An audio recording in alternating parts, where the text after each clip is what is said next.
Thank you very much. Let me start by recognizing the chief guest, the former president of the Republic of Botswana, and my very good friend, Dr. Serese Kama Ian Kama. Permit me also to recognize my friend, the former Vice President of the Republic of Kenya, the Honorable Stephen Kalonzo Musyoka, to recognize the Governor of my Kweni, Mutula Kilonzo Jr., Mama Mulua, the chair of the trustees of Lukenya University, the chair of the council, the vice chancellor of the university, the chancellor of the university, the pro-chancellor, my good friend Dr. Heda, the academic staff, and permit me also to recognize some of my friends who have traveled far and wide to be present here. Madam Senait Dimitri, who is a big business person in Ethiopia, has traveled to be with us here. My good friend Nurdin Kajuma from the United Republic of Tanzania, and of course Lat Maker from the Republic of South Sudan. I believe Dr. Wanji Kundungu is also here, one of the major proprietors, and Ray Nyamwea. Your Excellency, exactly 2 years ago, we were present here with my good friend Julius Selo Malema to institute the Pan-African Institute. And perhaps wisdom demands that the historical context is established. The historical context is that our foundation, the PLO Lumumba Foundation, was debating where to establish the Pan-African Institute, present as we are today in 50 African countries. We had a conversation with Lukenya University and agreed that the Mother Institute be established here. And I can confirm that 2 years later, we are spreading our tentacles. On the 7th day of October this year, we established a child of this institute at the university in Hargeisa, the Unity University.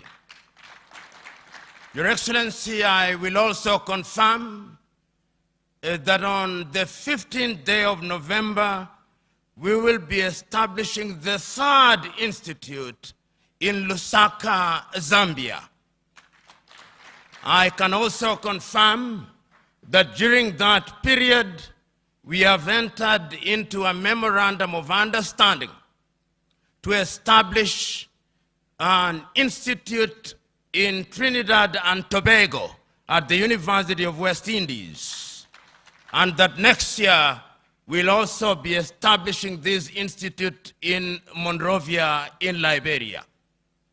And we say all these because we recognize that over the years, Pan-Africanism has been romanticized.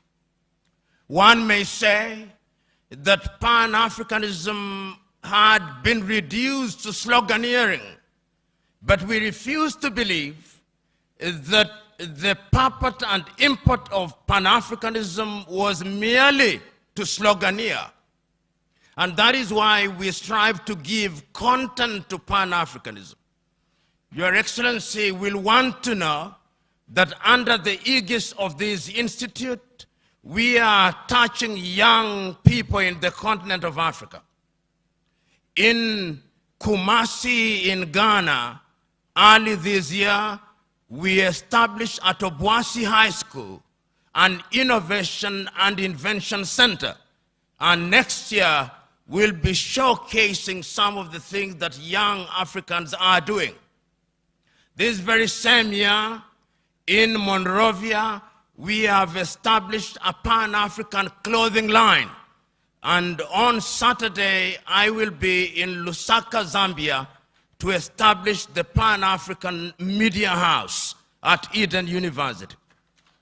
I also want to make known that in the manner that my good friend Kiprono Kitony and Robert Nyasimia said, we hold the view that Pan-Africanism must not be confined in the arena of politicking without more.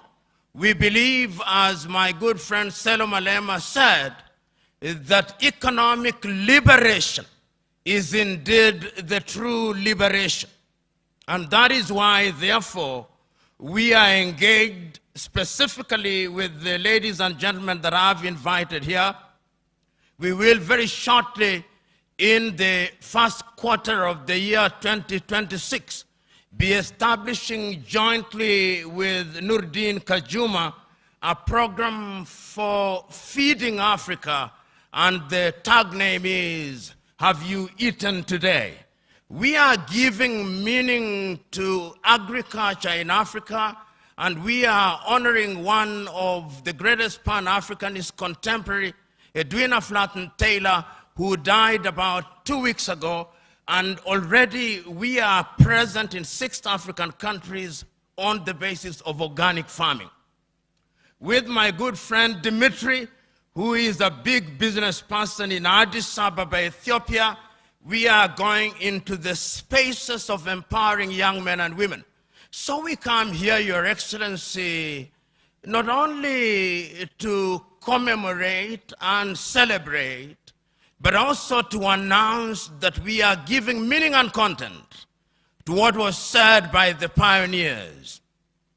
Just this morning, as we were flying in here, I remembered some of the most iconic speeches that were delivered in 1963, when the Organization of African Unity was founded. And I remember these words of Emperor Haile Selassie, when he reminded his audience that Africa was not created later than other continents. He reminded his audience that Africa was created at the same time as other continents, but that we have been engaged in lamentation for too long, that we have handicapped ourselves for too long, and the time is now for us to begin to lift ourselves by our bootstraps. Your Excellency, we are here to do exactly that. And that is why it was not a difficult task to invite you, having had occasion to be with you in a number of Pan-African forums.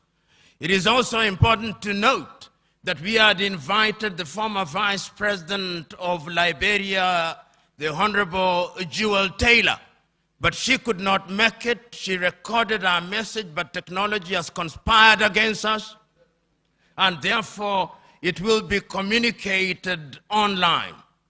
Your Excellency, on occasions such as these, wisdom not only requires but demands that we do not speak for too long. It requires that we only remind ourselves that we are on to a big thing. For the young people who are present here, it is your duty to carry this baton forward in the knowledge that throughout the ages, the continent of Africa has been undermined. In fact, if my Kamba does not let me down, the very place at which we are, Mtito Ande, means the forest of vultures. And this is a place where during slavery, the bodies of Africans were eaten by vultures, hence the name.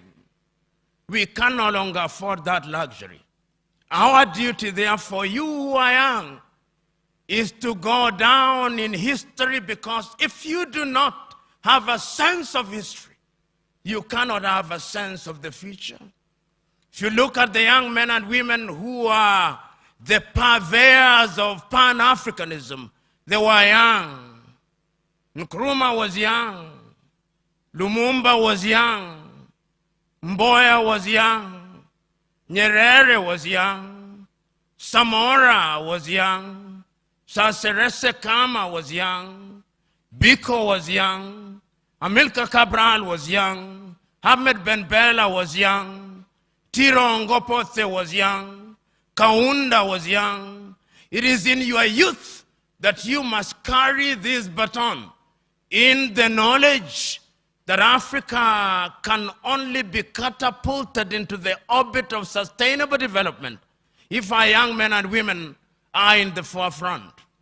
And I pray and hope that beyond today's celebration, marked with pomp and circumstance, you will, each one of you, do that which is good and right. Mwalimu Julius Kambarage Nyerere, addressing young people such as yourselves in 1967, said in Kiswahili, and permit me to quote, "Siri ya maendeleo ni vijana wenye malezi bora, siha njema na bongo kali." Nina hakika mna siha njema, mna malezi bora, na mna bongo kali. Ladies and gentlemen, I said wisdom requires only one thing: not speak for too long. I now conclude my remarks, and in so doing invite my good friend Sylvia Kasanga Mulua to lead us into the next segment of this engagement. God bless you all.